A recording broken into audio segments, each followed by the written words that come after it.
Bom, então vamos seguir aqui com o nosso vídeo da aula de relatório. Então, aqui vou dar algumas dicas, né? Como que a gente relata dieta? Aqui são algumas orientações da cartilha do Corém.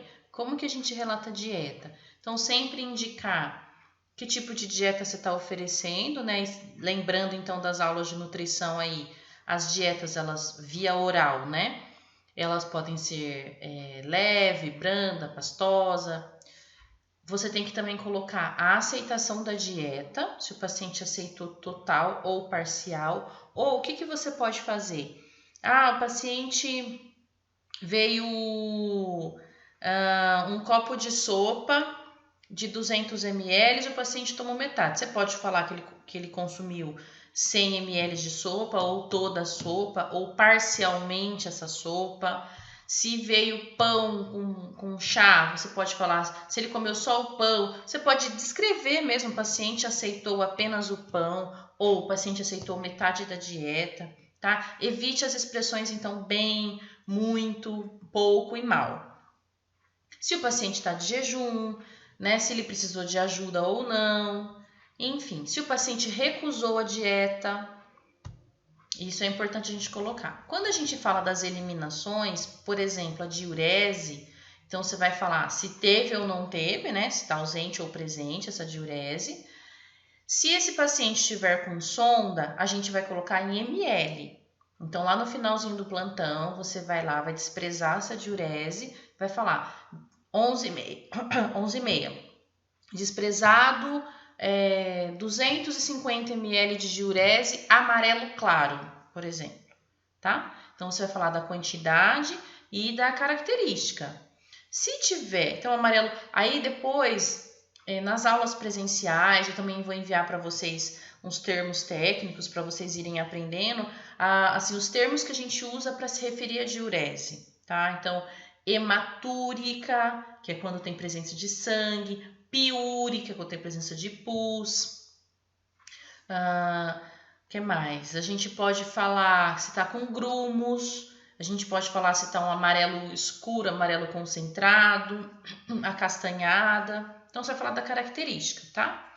E se esse paciente está com sonda, se ele está com eliminação espontânea, no caso de fraldas. Se for de evacuação, você vai falar os episódios. Então, por exemplo, 9,6 apresentou um episódio de evacuação pastosa. Vai falar o aspecto. Ou eliminação ou evacuação consistente, que são as fezes mais firminhas. Em relação à quantidade, aí não tem jeito. Aí a gente usa a expressão pequena, média ou grande quantidade. Então, por exemplo, 9 horas, o paciente apresentou um episódio em grande quantidade de evacuação pastosa. Tá bom? Se o paciente teve alguma queixa, né? Se o paciente tem curativo, você vai falar aonde está esse curativo, se está oclusivo ou não, está aberto, está tampado. Se você trocou o curativo, você tem que falar como estava essa ferida, o que você usou, tá bom? Aqui eu tô passando rapidinho porque a gente vai depois escrever tudo isso, tá, gente? A gente vai fazer um relatório, vou dar um exemplo de relatório para vocês. AVP, que é o acesso venoso periférico. Você tem que descrever no seu relatório aonde está esse AVP, onde foi puncionado. E até um tempo atrás as pessoas falavam, membro superior direito, membro superior esquerdo. Eu prefiro que seja mais específico. Por exemplo, dorso da mão direita, braço, antebraço. Em que lugar do membro direito que está esse AVP? Então, dorso da mão, braço, antebraço, fossa cubital, né? Isso é importante a gente colocar, tá bom? Que dispositivo que ele tem, que dia que trocou, tudo isso. Se o paciente fez alguma queixa, então você coloca, o paciente se queixa de dor, então você tem que falar onde está doendo e qual a providência que você tomou em relação a isso. Se o paciente se queixou de dor, você tem duas providências para tomar, que você pode tomar. Uma delas é comunique a enfermeira ou o médico.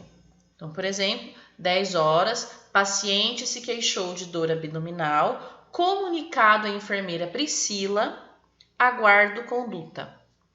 O que é isso? Olha, eu falei para a Priscila que o paciente estava com dor e fiquei esperando a enfermeira Priscila me dizer o que fazer. É isso. Então, você já se isentou de qualquer responsabilidade. Se acontecer alguma coisa em relação a isso, a enfermeira Priscila estava ciente, tá bom?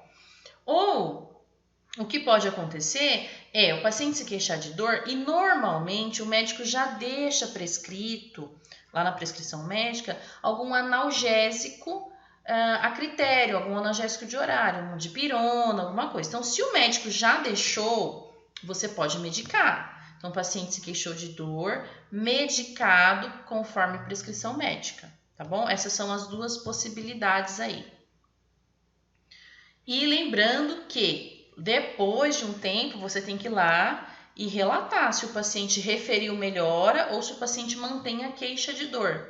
É importante você dar esse feedback, esse retorno, porque vamos imaginar que 10 horas o paciente se queixou de dor. Ou não precisa nem ser uma queixa. Vamos pensar que foi uma pressão arterial elevada, teve um pico hipertensivo. Então, 10 horas o paciente teve um pico hipertensivo. Você foi lá e medicou. E depois você não voltou para verificar a pressão arterial novamente. Você não perguntou para ele se ele estava se sentindo melhor. Você não fez mais nada. Seguiu o seu plantão normal. Meio-dia você passa plantão. Meio-dia e 5 esse paciente tem um AVC. E aí? Será que estava relacionado com aquela hipertensão que ele teve às 10 horas?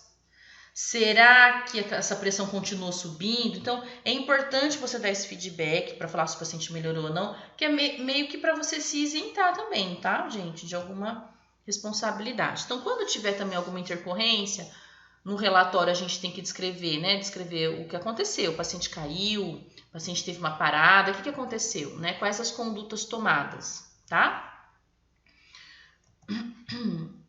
Aqui sobre a administração de medicamento, sobre a checagem, eu prefiro dar essa aula presencial, tá? Essa parte aí, a gente vai voltar nisso daí, eu vou explicar como que é uma prescrição médica, como que a gente checa, tudo bonitinho, tá bom? Então eu vou passar essa parte. E aí, daqui pra frente, são algumas situações. Então, quando que a gente anota, quando que a gente faz relatório de enfermagem? A gente faz relatório quando a gente chega no plantão e a enfermeira fala assim, olha, Priscila, você vai cuidar do paciente aqui do leito 10, o senhor Mário. Então, eu vou cuidar desse paciente no plantão de hoje. Então, eu vou fazer o relatório de tudo que eu fizer nesse paciente. Todos os procedimentos que eu fizer, que eu realizar nesse paciente, eu vou relatar.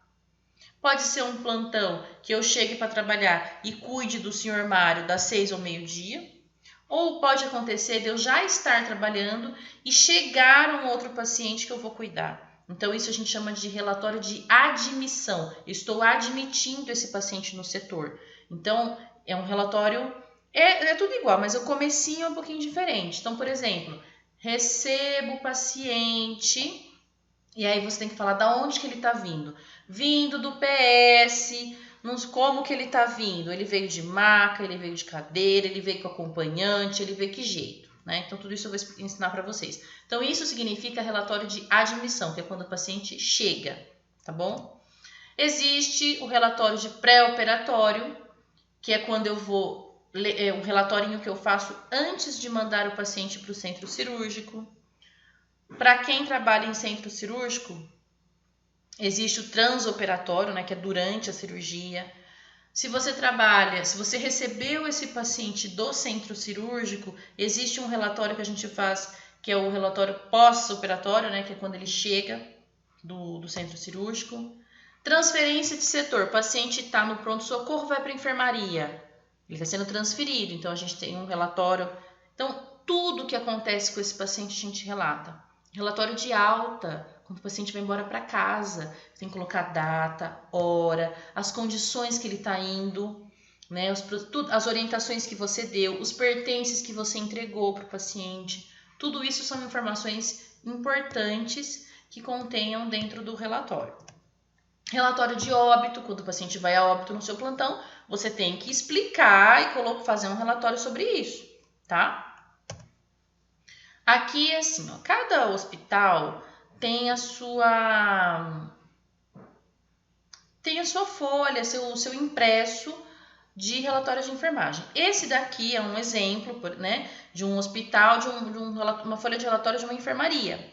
Então, por exemplo, aqui é o espaço para o pessoal da manhã escrever, para o pessoal da tarde e para o pessoal da noite. E aqui é a folha de controle de sinais vitais. Você coloca o horário e aqui você coloca quando você faz sinais vitais do paciente. Frequência cardíaca, frequência respiratória, pressão arterial, temperatura, se evacuou ou não, se teve diurese ou não, quanto que estava o destro do paciente, que é o teste de glicemia capilar, tá?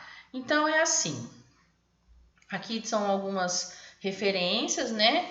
Para quem quiser saber mais sobre isso, a referência foi toda baseada no Corém. E eu gostaria de dizer o seguinte: o relatório de enfermagem, a gente vai trabalhar ele em sala de aula, a gente vai executar ele, e vocês têm que entender que isso é prática, isso é treino. Então, agora na aula de introdução 1, você vai aprender, aqui eu dei uma referência para vocês sobre leis, né, sobre regrinhas, mas a gente vai executar, vai fazer em sala de aula de um paciente mais simples, que é mais ou menos o perfil de paciente que você vai encontrar lá no seu primeiro estágio. Outra coisa, quando você for para a introdução 2, você também vai aprender a fazer relatório. Eu vou complicar um pouquinho mais esse paciente.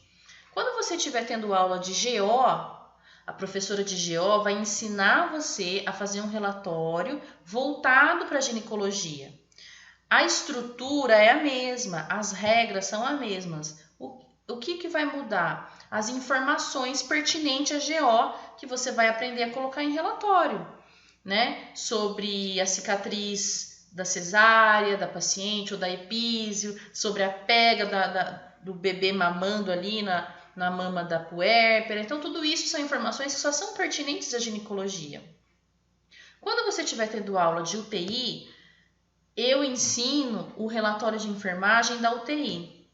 Não muda quase nada, a estrutura é a mesma, mas vou mudar o que? A complexibilidade do paciente. Vou colocar um paciente mais complexo, vou colocar um paciente entubado para você fazer relatório.